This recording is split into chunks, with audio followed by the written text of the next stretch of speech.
I'd just like to thank Hanu and the organising committee of the Society for inviting me here to what is my second time in Helsinki. It is an honour and a pleasure to be here in such a lovely place and to be talking on this subject to such a well-informed, hopefully friendly audience.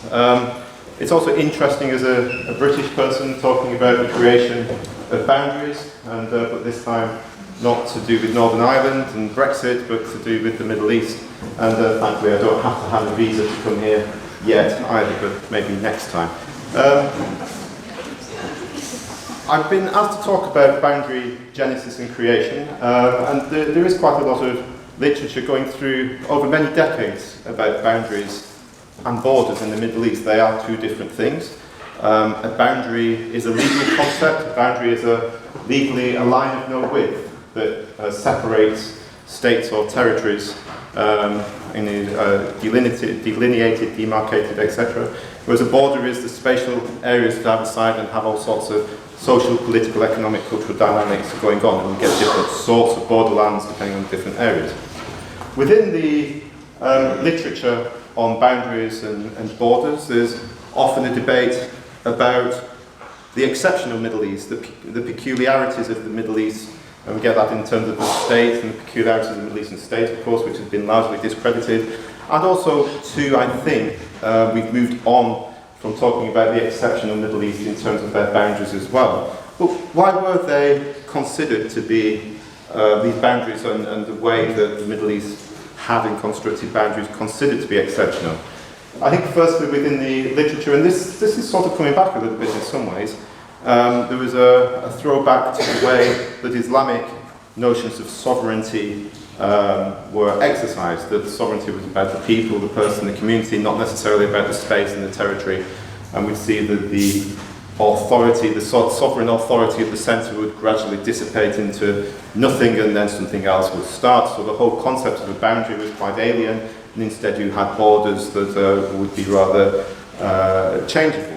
And this has had something of a resurgence as various discussions of abolishing Arab states and having one Arab state from Morocco through to wherever would come to the fore. And of course Islamic State, Daesh, would be developing this type of approach to communal, not territorial borders rather than boundaries. So that makes the Islamic notion perhaps a little bit exceptional. There was then the territorial variability, as it was seen by Western, largely Orientalist academics, of tribalism and nomadism, that tribes didn't really have boundaries, they would operate across a large area, they would be nomadic, these areas would be mediated between groups going forward. Again, this was, I think, Orientalist in its position, although you could see the logic behind it. And I think we have moved on as academia as a whole has become more informed from the inside rather than saying as it is or as it should be from the outside. On top of this then we have exceptionalism in the form of boundaries being imposed, and particularly by following the World War I and what is erroneously referred to as the Sykes-Picot system. Sykes-Picot was never implemented, it was more of an idea of spheres of influence, and we have a whole list of agreements, treaties, some secret, some not, running through from before World War I through to afterwards. So let's just call it the Anglo-French system and be done with it. And there we have a whole series of boundaries, some of them inherited from previous periods, such as the Ottoman-Persian boundary that has a long history. Some of them are straight lines, geodesic straight lines that are simply put on a map by imperial, largely British and French map writers working out of London and Paris, and hopefully there wasn't a paperclip underneath that made the line jump as they drew over it, as happened at one point. Some of these boundaries are physical. So if we look to the boundary between Iraq and Turkey following the mountain watershed, or in other parts of the Turkey-Syria border as well, these follow physical features, and physical boundaries make sense. Rivers separate people on the whole, although you can get an argument, as we see with the Shadow Arab, as to which part of the river you actually follow. Is it the banks? Is it the middle? Is it the Thalweg, the deepest water point? And that changes as well, which creates all sorts of arguments. But on the whole, physical boundaries are pretty good. or sometimes they're human. And I think this is a criticism often levelled at the Middle East state system, that the human element wasn't really acknowledged by these imperial mapmakers 100 years ago. They had information about who was on the ground, what they were doing, sometimes what they wanted, but they didn't really let that get in the way of their imperial machinations and ambitions. But still, at times the human element is there. This creates this notion that the state system of the Middle East is imposed. To a degree it is, although some of it is inherited. Some of it is perhaps logical, but perhaps more from the viewpoint of London and Paris than from anywhere else. And that's sort of evaporated as the decades have gone on. And it's artificial. The state system and the states that are contained within these boundaries are artificial. And we hear that levelled at many states of the region, and especially, I think, at Iraq, we hear the artificial state. Syria, perhaps not quite as much, although I don't think the artificial state team of academics has yet focused in that sort of way on Syria. But when we get to it, states are artificial creations. Largely the boundaries that contain them on the whole, unless we're talking about even the UK is not really there, talking about a bit of England or Scotland or something. Islands make sense, that's clear. But on the whole, states are artificial creations. It's just that some, as Juan Cole said when he was criticising some of my work once, although he's quite a nice guy, that some states show their scaffolding more than most. The problem is, I think, in the Middle East is that that scaffolding has sort of remained and it's become quite rusty and unstable in the following century. Some academics then have gone on to criticise the integrity of this state system, the rationale, the logic of it. Wilkinson, a British geographer, wrote in 1999 about the Arabian Peninsula. Not one of the states of the peninsula could put up a watertight case to The Hague, the International Court, to retain the territory it actually occupies. Again, looking to the inside from the out, I think this has been challenged in recent years as other British geographers, and the British geographers are quite important when it comes to the study of boundaries and borders, especially geographers from the Durham Geography School that had a very strong Middle East boundaries component, and then geographers at SOAS and then King's College, and particularly thinking of Richard Schofield, whose work I've relied on heavily for what I'm talking about today. They've been very important in developing this knowledge. These geographers then challenged these ideas and basically said the states have developed their own realities. They may be artificial, yes, they may not have made much sense from inside or from outside, but over the decades since, they certainly have. What do we have now going forward if we take the current moment in time? There has been, if you're familiar with the work on quasi-states, and I think it's Joel Migdal and strong states, weak societies in the Middle East, there's been first perhaps something of a flipping of that, as we saw the Arab Spring suggest that there were strong societies and weak states. Maybe now there's a reaction to that. We're not seeing necessarily a strong state. I think Middle Eastern states don't tend to be strong, but they are showing themselves to be hard, at least, and durable, and coming up against now societies or sub-state societies that are showing their resilience. And it's at that level I think we're getting the really interesting boundary changes. Not at the level of the international state system. Like it or loathe it, that state system seems to be pretty strong or hard, whether the states are or not. But we're getting the questions about the boundaries within those states now, about how sub-state groups, different nationalities, different regions within countries are going to be accommodated in a new political system or a new set of political systems within the states that they reside. I was going to be ambitious and look at Iraq, Syria, Libya and Yemen, but I realised that I've only got about 40 minutes and I need about 4 hours to do that properly. So I'm going to focus particularly on Iraq, as that's what I've been researching on nearly 4 year sabbatical period, looking particularly at Iraq's disputed territories up in the north between the Kurds and Baghdad, which then became the Islamic State territories, and which have now reverted to being the disputed territories once again. I just look at these tensions, these tribulations, these processes, whether formal or informal, of internal boundary formation. But we can also look to Syria, and certainly the emergence and consolidation of the autonomous region in the northeast, otherwise known as Rojava, and perhaps other areas as well going forward. I think we can certainly look at some of these internal dynamics in Libya. Neo-imperialist map makers get quite excited about rolling out the old maps of Cyrenaica, Tripolitania and Fezzan, suggesting perhaps that this is another way forward. I'm not quite sure if that's what General Haftar has in mind, but who knows what he has in mind.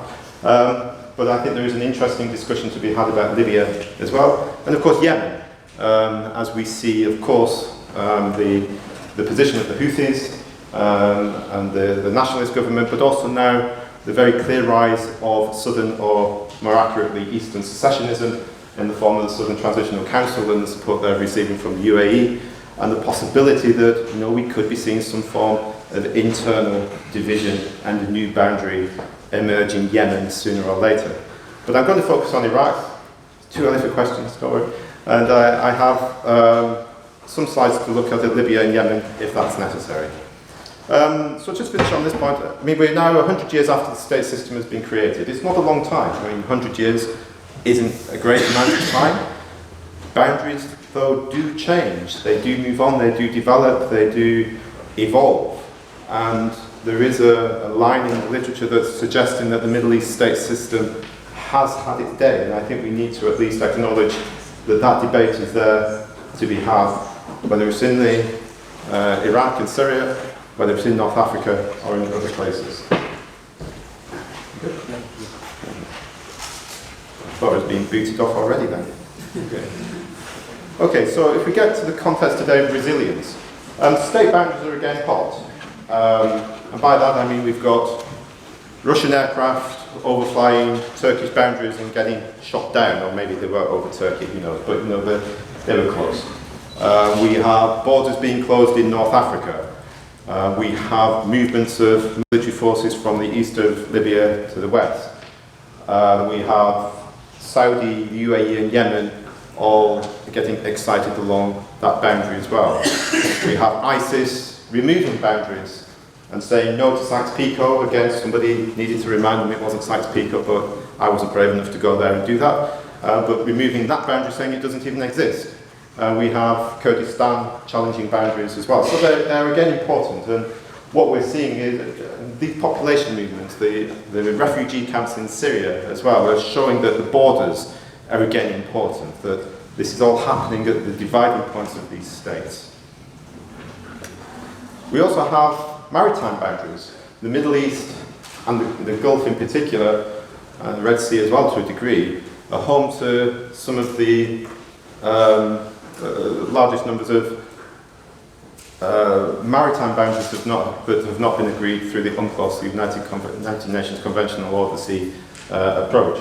And so there's a lot of boundary disagreements that exist, particularly in the Gulf, even between Saudi Arabia and the UAE, Saudi Arabia and Qatar. We go further up the Gulf, between Iraq, Iran and Kuwait, they're all there. We've got the disputed maritime islands, the UAE and Iran. We go down into the Red Sea, and we've had disputes in the not so distant past over Hanish and Jabal Zuqar between Yemen and Eritrea, with other powers involved as well. So there's a big maritime boundary focus here as well, and often this has to do with resources sometimes. More often than not, it's to do with national pride. Sticking a flag in a rock in the sea actually is quite important to show that this is a point of national principle, even though it doesn't actually possibly mean a whole lot. Although saying that, if you stick a rock in the sea and everyone acknowledges it, then you get all of the maritime territorial expanse that comes from that, with economic zones, territorial seas and all of that sort of thing. So that's there as well, but I'm not going to talk about maritime boundaries, that's a different sort of world. What I would say though is that even though this is hot, planes getting shot down, borders being closed, people are moving about, the system seems to be durable. There doesn't really seem, apart from what Islamic State did a few years ago, any real challenge to the integrity of the state boundary system that we have today. And this is at a time when the Arab Spring has happened. Challenges to Arab states in particular have been very strong. Some of those states have changed and moved on, been deposed, whatever, but their boundaries have not. So the state boundaries the shell of these states seem to be hard, the boundaries seem to be hard. This has been taken from Zartman, who was writing on this in International Affairs 2017. I think it's a really useful distinction between, these are not strong states, but we're talking about hard boundaries, possibly durable states. So again, the challenge to the boundary system then is not one of making three new independent states in Iraq, if that's what you want to do. Not a great idea.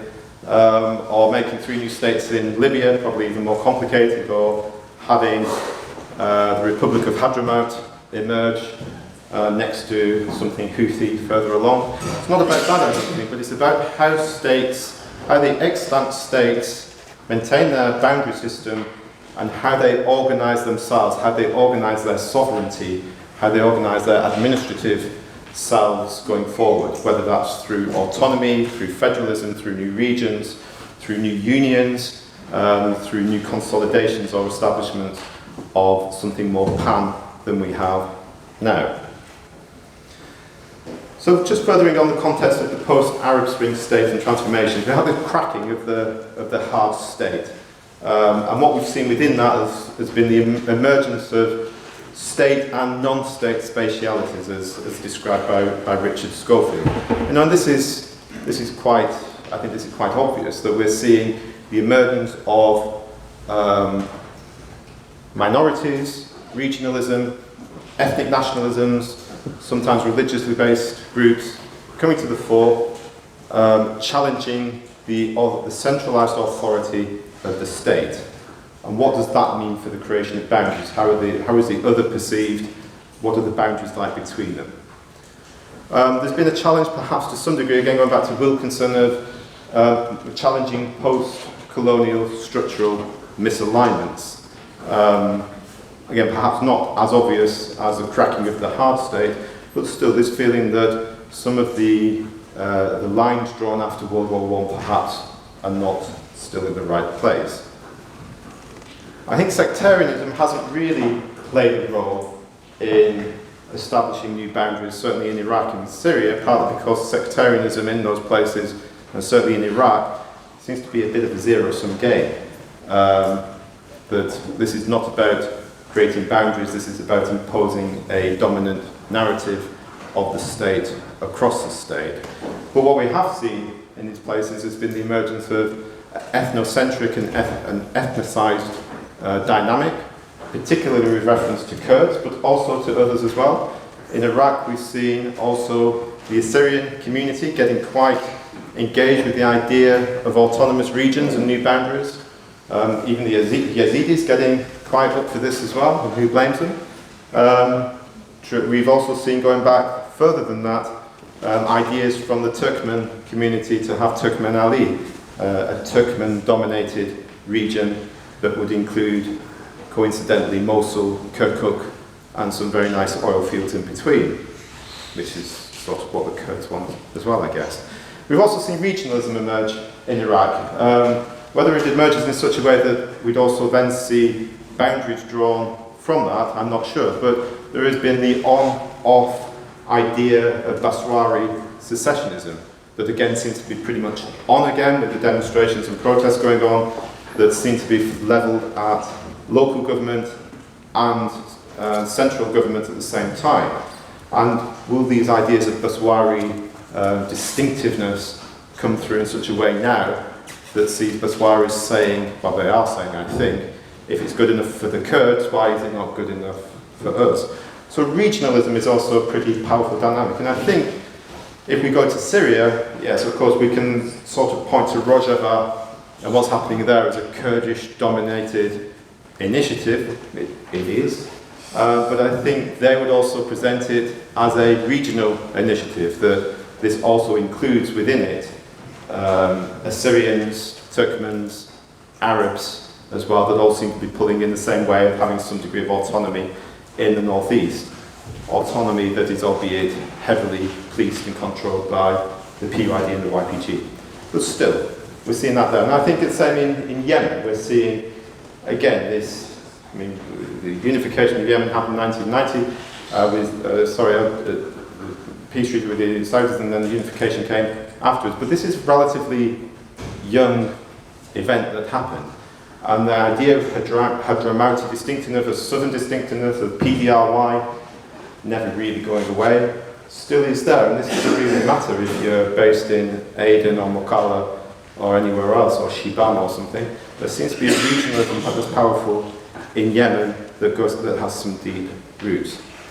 This comes to the notion of sovereignty. Sovereignty is a very slippery, difficult concept to pin down.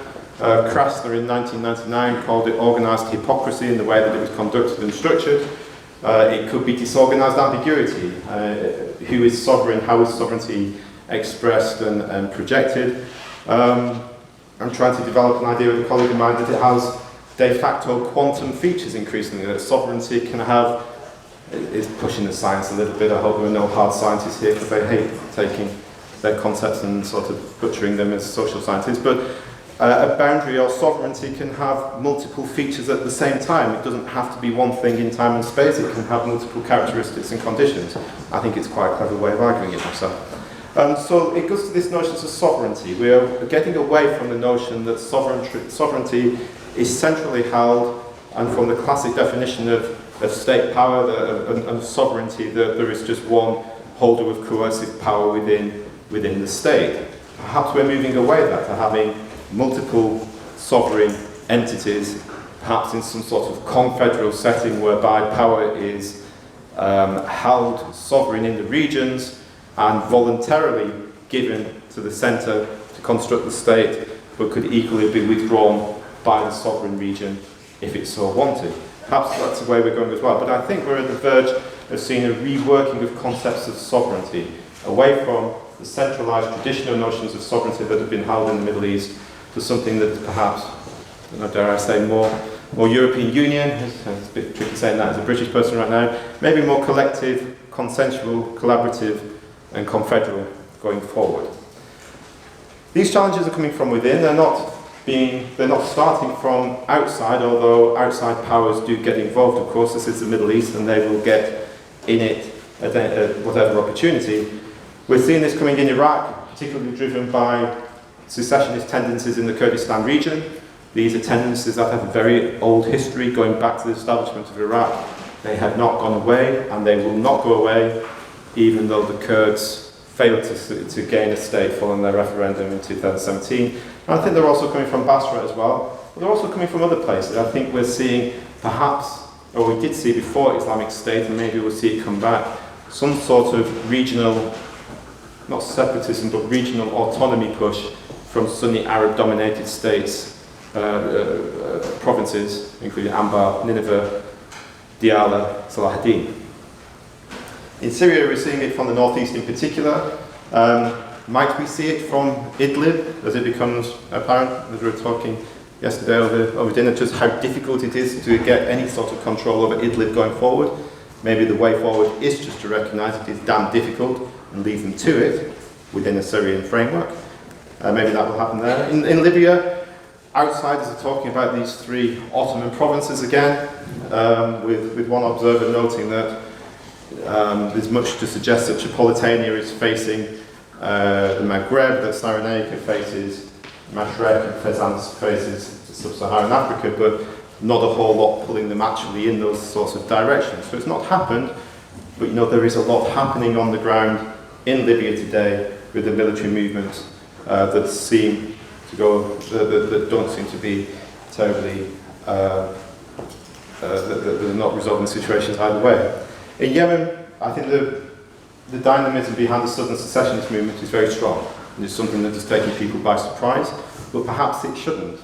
The old PDRY and the feelings there have remained very, very strong throughout the 1990s and into the 2000s. And this Hadramawti identity, I think, is going to be something that we have to take note of, especially as I think it probably has, pretty much does have the backing of powerful neighbours, including the UAE, as the UAE and Saudi Arabia find themselves at loggerheads over what to do in Yemen going forward. And then, of course, we have Palestine, Israel. I'm not quite sure how to put it, whether this is a challenge from within or whether we have to conceptualize Palestine, Israel in different ways. But again, there is a boundary issue, of course, between Palestine and Israel that is being worked out every single day and is being challenged every single day and will continue to be so.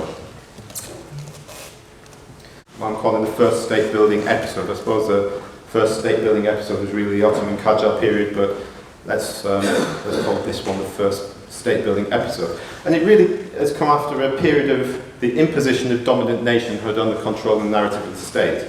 Whoever rules defines the official ethnicity. And that has pretty much been the approach taken in Middle Eastern states since their formation, and that has been the approach of the Arab dominant states to their minorities and populations that they, on the whole, I don't think I'm being unfair in saying that, I think on the whole to the people that they govern over.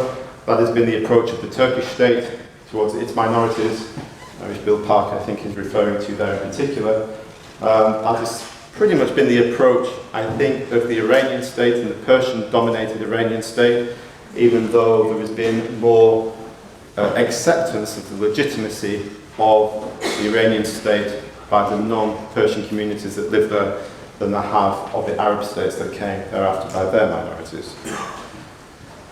What we're seeing now, there is a challenge to these dominant nationhoods, a challenge from some of the minority nationalities that are challenging these, what has been called this state homogenization process by figures such as Hedda Ray and Andreas Wimmer.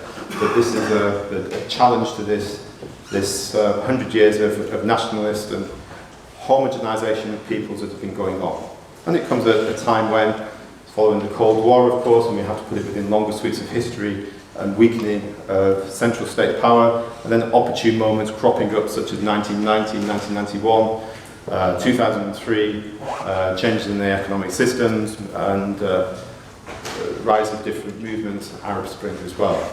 So the Arab Spring was extremely important, accelerating some of this, in weakening the states and giving regional communities the opportunity to exert their local authority and strength. In Iraq and in Syria, it's certainly been exacerbated and accelerated by Islamic State, taking control of territory and exposing, in Iraq certainly, the fundamental weakness of the post-Saddam state, one that was massively, overwhelmingly dependent upon the Americans and the coalition in all sorts of ways. It also exposed the inability in Syria of the Assad government to really contend with Arab Spring and then with Islamic State as well. But also importantly, it brought to the fore, in Western circles, really useful islands of stability, really useful regionally placed allies, in both cases largely Kurdish, but also some others there as well, who were simply there as very convenient allies to be able to project their national interests and their actions at a time when they needed to.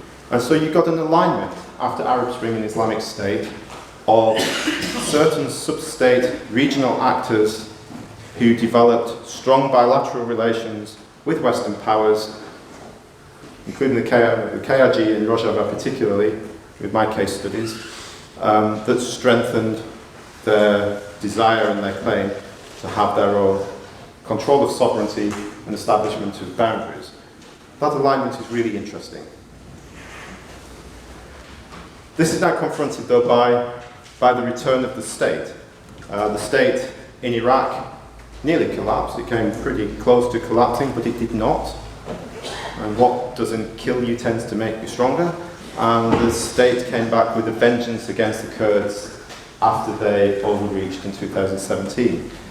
And the state will probably return to the northeast in Syria as well, whether by force or by mediated return. But the durability of the state and the hardness of that state boundary system is proving itself to be the case. So with that context in place, I'll talk about Iraq's disputed territories in particular. But again, try and keep in mind whether these sorts of ideas and notions work for Libya, for Yemen, and certainly for Syria, where I think they do. So Iraq, I think, has been set up for internal boundary genesis for some time.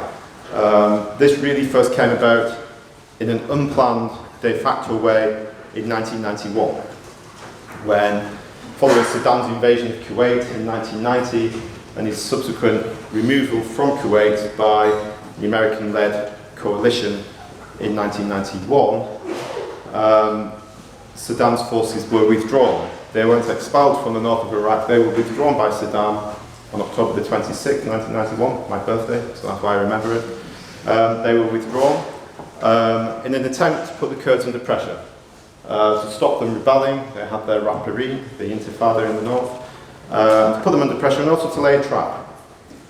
If you withdraw Iraqi forces from the north, then the chances are these rather naive Kurdish leaders would simply declare independence, at which point they would be crushed by Turkey, and then everybody would be happy with the Iraqis once again.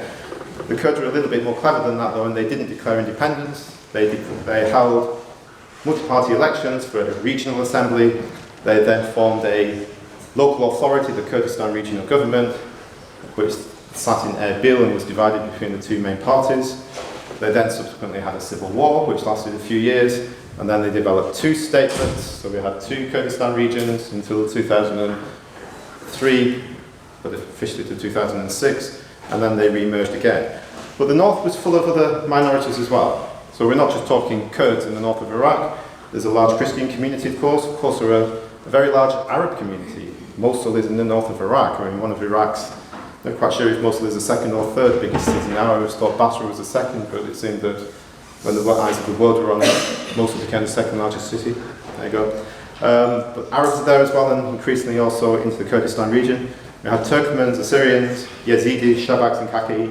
Out of these, other groups also challenged the Kurds to their right to have their own state. So Christians, and particularly the Assyrian part of the Christian community, would say that they deserved, they needed an autonomous Assyrian region, somewhere to the east of Mosul, on the Nineveh plain, around a town called Baghdad, Hamdaniya, depending on how you want to say it.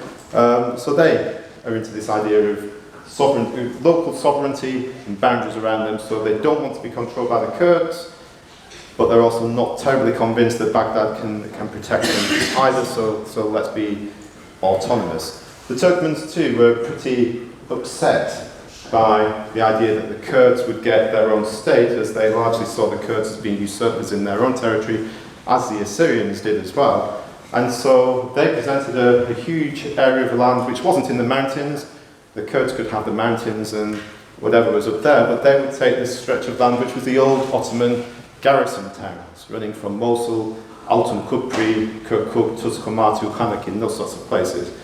A nice stretch of land, and of course in this everybody wanted Kirkuk as well. Everyone claimed Kirkuk as being either their heart, their Jerusalem, you know, their focal point.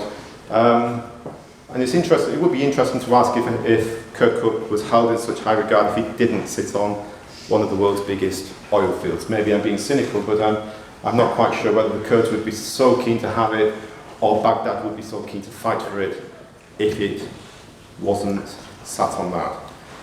So anyway, there's contestation in the north, and of course Baghdad has its interest in the north as well. That, you know, recognising some sort of official Kurdish sovereignty would sort of go against the whole idea of the territorial integrity of Iraq, the whole narrative of the Iraqi state that has been created over 100 years. This strong, integrated state that is capable of standing up to everybody. It would also create all sorts of issues for Turkey. If you have one Kurdish state, then where does that stop? It probably doesn't stop at one. You're probably going to have to give Southeast Anatolia over to the Kurds, and then something will happen in Syria, and then Erdogan, who's not really famed for his sense of humour, I don't think, once came out with a fantastic joke about this. Did you hear it? And he said that he would not accept or recognise a Kurdish state, even if it was in Argentina. I thought that was great. Yeah, I thought it went up in my estimation when he said that. So we have that local history there of complexity in the north of Iraq, and it being pregnant in the opportunities for new autonomies and boundaries to emerge. We then got the historical legacies. I mentioned the historical legacies of the Ottomans. They have a whole string of garrison towns. We have the legacies of the late Ottoman Empire with the vilayets. Everyone goes on about the 3 vilayets of Baghdad, Basra, and Mosul, as though that's how Iraq was always organised in the Ottoman period. It wasn't. The vilayets were quite late features in Ottoman administrative organisation, but one that seems to have really caught the imagination. We have the British legacy, as well of moving populations around, whether Kurdish, certain Christian populations were brought in from Turkey. There was movements of others as well. We have Iraqi legacies. Iraq has been there for over 100 years now. And Iraqi nationalism has formed as a very vibrant, dynamic, powerful, mobilizing force, even amongst those communities that perhaps are not Arab, including Kurds as well. Can be a sense of Iraqi nationalism there as well. And then we have Kurdish realities. The Kurds have been largely independent since 1991. That's a pretty long time. I mean, what's that? That's going on for nearly 30 years of independence. It's now not at all unusual for Kurds in the north of Iraq to not speak Arabic, to not understand a word of Arabic. Many of them also don't speak English either, which is generating a bit of a problem for how they go forward. But still, this sense of if language is a key binding force within a country and among a collection of people, then the Kurds have been moving away from that one unifying language of Arabic that would do that for Iraq. We then have historical myths. Where do these boundaries lie? I've talked about Turkmen Ali before, this swathe of land that largely came about in the 1990s. The Turkmen National Front, and this is where the involvement of external powers becomes pretty interesting in this. I don't think that Turkmens in Iraq largely had a view that they should have some sort of autonomous state. Turkmens in Iraq have largely been supportive of the concept of Iraq and of Iraqi nationalism, and certainly in a very secular sense, even though Turkmens recently are being identified either as Shia militia or part of ISIS on the Sunni side. They divide into two.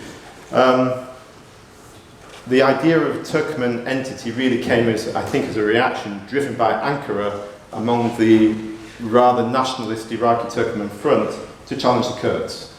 As the Kurds started putting up their maps of what the Kurdistan region was, we then started seeing the counter from the Turkmen community as to what Turkmen Ali would look like, particularly from the Turkmen front. So a very sort of political and externally driven sort of notion that was a reaction to another ethnicity trying to get what they wanted. Historical myths of the Kurds, they didn't just pop up and say we live in the mountains and that's what we want, and Kirkuk as well will do. They chased their idea and their myths back to ancient civilizations. Iraqis are pretty good at chasing their myths of nationhood back to the ancient period, and why not? They sit on many centuries of ancient history. And just as we see today Shia parties talking about Sumer and some of the ancient Mesopotamian empires, and we see the Assyrians talking about their direct connections to Assyria, to the empires of the northern Mesopotamian plains. We see the Kurds reaching back to the Median period. So this empire that had initial control of, forgive me, my ancient history is terrible, I'll look to Caroline for this if I'm making mistakes, but that had initial control over Persian space, certainly in the Taurus and the Zagros mountains, and they look to the Medes as being their ancestors, or even the Hittites if you want to get carried away, even though they were much further north, but don't say that to Kurdish leaders. So everyone's claiming historical myths here to justify and legitimise what they want to do. The Kurdish claim itself does begin to appear in World War I, although they were very badly organised and represented at various discussions and meetings and were largely ignored. It becomes more vociferous as a regional autonomous claim as the Kurdish movement began to coalesce away from tribal fighting, which they were really good at, fighting each other, and they remain quite good at that now, to being far more nationalist in their aims, and particularly as Mullah Mustafa Barzani, really the founder of the modern Kurdish nationalist movement, began to make that transition from being tribalist to being more nationalist, along with various figures around him that were perhaps will be more later associated with the PUK. In this, Kirkuk was always crucial for them. Now the Kurdish leaders have always claimed Kirkuk as being important, and to be fair to them, it was important to them before oil was either really apparent or it was apparent how important oil was to become. So there's always been that sort of game there for them, but of course it became much more important to everybody when the size of the oil fields in Kirkuk became known and the importance of oil became apparent. And just as the Kurds wanted it more, Baghdad would respond ever more forcefully against them. In 1961 we have, after Mustafa Barzani, it's a very interesting history, but he travels to Mahabad, where Qasim Mohammed founds the Kurdish Republic of, the Kurdistan Republic in Mahabad in 45-46. It collapses in what is one of the first acts of the Cold War opposition between the Americans and the Soviets withdraw their support for the Kurdish Republic, and Qasim Mohammed is executed, and Mustafa Barzani goes into exile in the Soviet Union until 1958, when he comes back at Qasim's invitation once the monarchy has been removed. The friendship between Qasim and Barzani doesn't last terribly long, however, and by 61 he's rebelling again, and very, very successfully, and again laying claim to a large area of Kurdistan, the dark grey area particularly, but also demanding Kirkuk within that too. And Kirkuk is a really interesting one, as I think there are many key points of these places, whether in Yemen or in Libya or in Syria, that you can perhaps go so far with demanding your regional autonomy, putting up your boundary, having your parliament, but there are some key flashpoints that the extant state is going to struggle with. In Iraq it is Kirkuk. I'm pretty sure, well, it's difficult to say sure or not, but the Kurdistan referendum in 2017 could have had a very different outcome if Masoud Barzani had not also held it in Kirkuk. I'm not overly convinced how bothered the government of Iraq would have been about an expression of self-determination in Kurdistan, which was Duhok, Erbil and Sulaymaniyah. I think they became a whole lot more bothered when it was Duhok, Erbil, Sulaymaniyah and Kirkuk. And that's an interesting thing to think about if you're a Kurdish leader. I think a similar thing could be said about Mukalla or some of the ports in the south of Yemen, particularly those ports from which oil is exported from. Those are key strategic ports for a central government to maintain control of. I think Deir ez-Zor is clearly going to be a flashpoint in Syria if YPG want to hold those oil fields to the east of the Euphrates. It's a long way out of Kurdish-dominated territory, let's face it, but they have it right now. You know, an ownership, 9/10 law, all that sort of thing. Are they going to be tempted to keep it? It could be a step too far. And I'm sure that similar examples could be found in Libya. But what we're looking at here in Kurdistan, the dark grey area is the area that the Kurds controlled since 1991. It didn't include Kirkuk. The light grey area, the disputed territories, the areas that the Kurds said were part of historic Kurdistan. And you see on later maps that this light grey area goes down to Mandali and Badra, which is further south than Baghdad on the Iranian border. That's how far down this goes. So this is a very, very significant area. It also includes, if you look, the east bank of the Tigris. So technically the eastern side of Mosul. It includes Tal Afar. Tal Afar is not remotely Kurdish. Tal Afar is Turkmen. It then also includes Jabal Sinjar and those Yazidi areas of Nineveh. So this is just the evolution of the Kurdish claim. Kirkuk is being contested. There are at least three narratives about who has Kirkuk.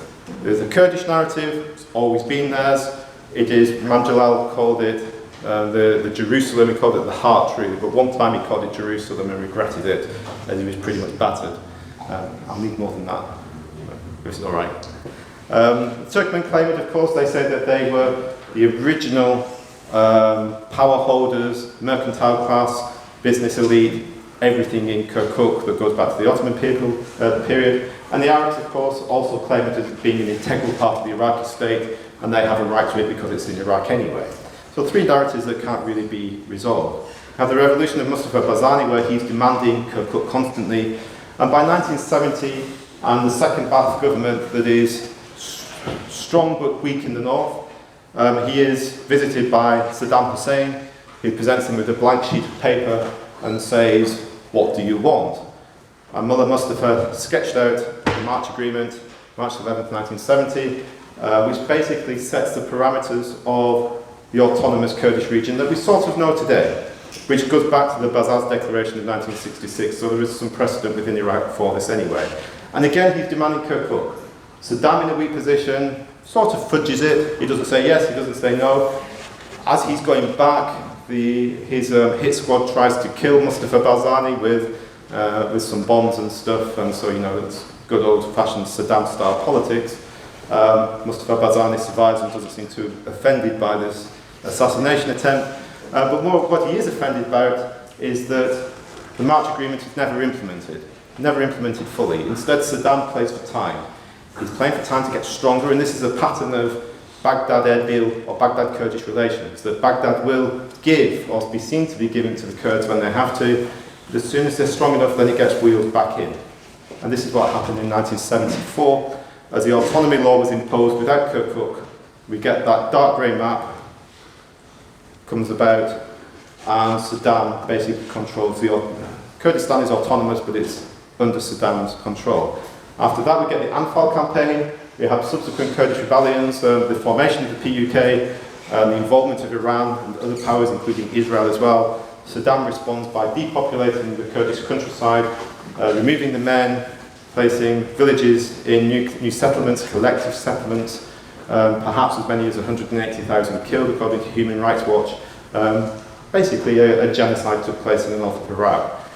We then get the establishment of the Kurdistan region of Iraq in 1991, which was purely by accident, really. The Kurds were not capable of doing this without some sort of anomalous situation, which was Kuwait. They formed the KRI within the dark grey boundaries, still claiming Kirkuk as disputed territories, but nobody was listening to them. Then the US invasion of Iraq in 2003 consolidates Kurdish support. At first, the Americans suggest that the Kurdistan region should be disbanded. Paul Bremer didn't really have much time for the Kurdistan region when he turned up as the consul for Iraq. The Kurds pushed back though, and instead of it being disbanded, it became approbated into the constitution of Iraq and had legal status. The constitution then mandated Article 140 to decide upon the future of the disputed territories and where that boundary in Iraq should be between the Kurdistan region and the rest. So these are a few UN maps on the whole of the Kurdistan region, and some of the subsequent discussions over Article 140, which required by 2007 a process of normalisation. So people from Kirkuk and other places should be returned, whether Kurdish, Turkmens or whatever. There should then be a census, so all of the disputed territories should have a census. I was never quite sure why that stage was needed, but there you go. And there should then be a referendum to decide what everybody wanted to do, a three-stage process. It was never implemented. Baghdad's position ultimately was, if it gets to 2008, then the article's dead. It has no legal status. That's pretty much what happened. You needed two parties to implement Article 140. The Kurds wanted to, Baghdad did not. When it comes to 2014 and the Kurds take this territory, Baghdad wants to then have Article 140. But at this point, the Kurds hold the territory and they say, it's not 2007. You know, the same argument was used. So this is the Kurdistan region, a pretty decent map of what became known as the Green Line. I'm going really as fast as I can. That's Article 140, which we've done there. But then we see, this is a map that I photographed in Kurdistan Government Ministry of Peshmerga Command Centre in 2014 or so, which shows quite clearly where the Peshmerga command thought Kurdistan lay. This was actually also the line of control after 2014. And you see how it's quite different to that. Their map is now including Sinjar, it's including Kirkuk, all the way over halfway to Hawija, and it's also stretching a long way down to the south. So this was the Kurdish presence then. They weren't actually in Sinjar, I don't know why this map sort of shows that. And that's it in 2014. This map shows the sort of claims that the Kurds were making in the different sub-districts and districts, and then various likelihoods of it being held by the Kurds was then given by the UN and the ESA and the special representative going forward in a process that was never actually implemented. One of the great things the UN did in 2008-9, when I was advising, it wasn't great because I was advising, but it was great because they were doing it, was to actually put together a very large collection of documents about the disputed territories and about where lines could actually go. But the UN managed to do something that has never been done in Iraq since and unify every Iraqi political party against what they were recommending, including the Kurds were opposed to it. So there was a unity in Iraq against the UN at that point. So very quickly, I keep saying that and hope that's okay, the Kurdish referendum. Why did they do it when they seem to have been doing quite well up until that point? There are lots of reasons. Those who are critical of the Kurdish leadership would say that it was opportunistic, that Masoud Barzani had massive economic problems, he did, that his popularity was waning, it was, that the legitimacy of the KDP in particular and the KRG was being questioned, it was as well. But you know, they've survived far worse than that. The KDP is an extremely resilient party. I think more importantly, they'd seen the end of Islamic State operations, or Western operations against Islamic State were coming to an end. And the sole reason why the Kurds managed to have this strong relationship with the West was perversely because of Islamic State. The Kurdish position had become strong because of the existence of Islamic State. There was a symbiotic relationship between the two in that sort of way. And if you remove Islamic State, then the Kurdish strength would weaken. I think they saw that coming and they were going to move while they thought they still had a degree of strength. They also had no faith in Western promises. According to Masoud Barzani, he'd received about 16 lots of promises since 2003 that all of this would be resolved. And the West never saw that through. When the West came back and said, please don't do this, it's not the right time, they just didn't care. And of course, internal political reasons. I think the KDP saw this as a very good opportunity to get ahead of the PUK. And domestic reasons are very important in Kurdistan. What keeps these leaders awake at night, I think, is not what goes on in Baghdad or Ankara, but it's what each of the parties is doing against each other. So they had their referendum in September 2017, and there was a massive turnout, 72% turnout, 93% yes vote. This is a democratic expression, even if there was corruption, and I think there probably was a bit, but not a lot. This is a massive expression of self-determination of what the Kurds want. These demonstrations are taking place across the place. More in KDP territory as a KDP-led initiative rather than PUK, but that was only really because it was a KDP-led initiative. Traditionally, the PUK, Taliban's party, has been far more independence-minded than the KDP, but they weren't going to fully support something that wasn't their idea in the first place. So that's why that was happening there. Masoud Barzani, looking like a man of the future. This is me meeting him actually not long ago.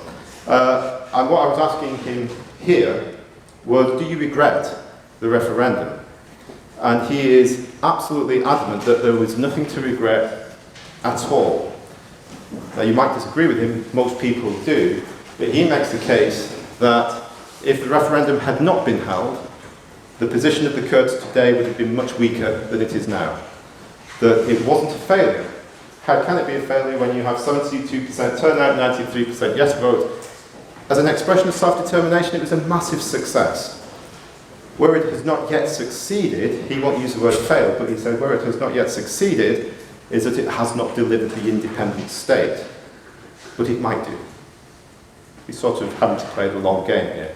So it's all very convincing, you know, and I wasn't necessarily going to disagree with him in his massive palace of the mountain, and it sounded quite convincing to me at the time. But it's an interesting argument. But we see it closed down by the durability of the state, as we mentioned, that all of this is challenged by the state. October, the seemingly pleasant, affable Iraqi Prime Minister Haider al-Abadi orders the ISF and Hashd al-Shabi units into Kirkuk. And there's a split in Kurdish ranks. Part of the PUK that is defending Kirkuk withdraw under Iranian pressure. And so there is no fighting for Kirkuk. Meanwhile, as the military forces move to the northwest, KDP forces and other PUK forces start fighting them. And some of the fighting is quite ferocious around Kushtapa and then up to Zuma towards Duhok. And there is a finally a balance is achieved, but pretty much all the way back to the original line of 1991. So everything that had been gained by the Kurds since 2014 was subsequently lost, and they are now pretty much back to the old green line of 1991 without Kirkuk. So looking ahead, and I promise this is the last one, the disputed territories are disputed. They will remain disputed, although right now it's the Kurds again who are saying they are disputed and they need to find their boundary. Baghdad is not too bothered because they hold territory, so how is that going to work out? There are suggestions the UN might again get involved, that because of the personal friendship that exists between Adel Abdel-Mahdi and now President Nechevan Barzani, perhaps some sort of agreement can be reached going forward in the process. But for now, the Kurds are obliged to be Iraqi, and they're obliged to be Iraqi behind their boundary of 1991. They don't like being Iraqi. I don't think they particularly want to be Iraqi, but they are obliged to be Iraqi by Iraq, by Turkey, Iran, and by the international community. But Kirkuk and other parts of the disputed territories in this borderland to the south remain extremely volatile, and this is exposing some of the weaknesses of the Iraqi government. Abdel-Mahdi ordered the withdrawal of the Heshd al-Shabi that is garrisoned and controls Kirkuk. It has not withdrawn, it still holds Kirkuk. The return of federal police has not happened. The Kurds are trying to install a Kurdish governor, that has not happened. So this is volatile. ISIS, meanwhile, in the disputed territories in this borderland that doesn't have the boundary, is resurgent. The security gaps opened up. There is no Iraqi security forces, there are weakened Hashd al-Shabi units, there are no Peshmerga at all. So there is hundreds, if not more, villages in these areas that nobody knows really what is going on and nobody's prepared to find out. But there are more and more ISIS attacks of the sort that we saw in 2011-12. And there's perhaps more reason for ISIS to reform today than there was 6 years ago when they initially appeared. And as I mentioned, this future UN role. So I think we're looking at Iraq in particular. Yes, I think we can say when it comes to international boundaries, nobody's really talking about any change to the boundaries of Iraq or the international state system in general. But what we're looking at is a rather tortured evolutionary process of boundary making within Middle Eastern states going forward. But that's not so straightforward that it is simply people putting up a flag and saying we're autonomous. These have to be negotiated, mediated, sometimes fought over decisions that then require a fundamental change in the political system and culture of these states that have not shown themselves to be terribly good at changing themselves in these sorts of ways. So I think this is the way that we're going, but it's not going to be straightforward, easy, or necessarily peaceful. Thank you.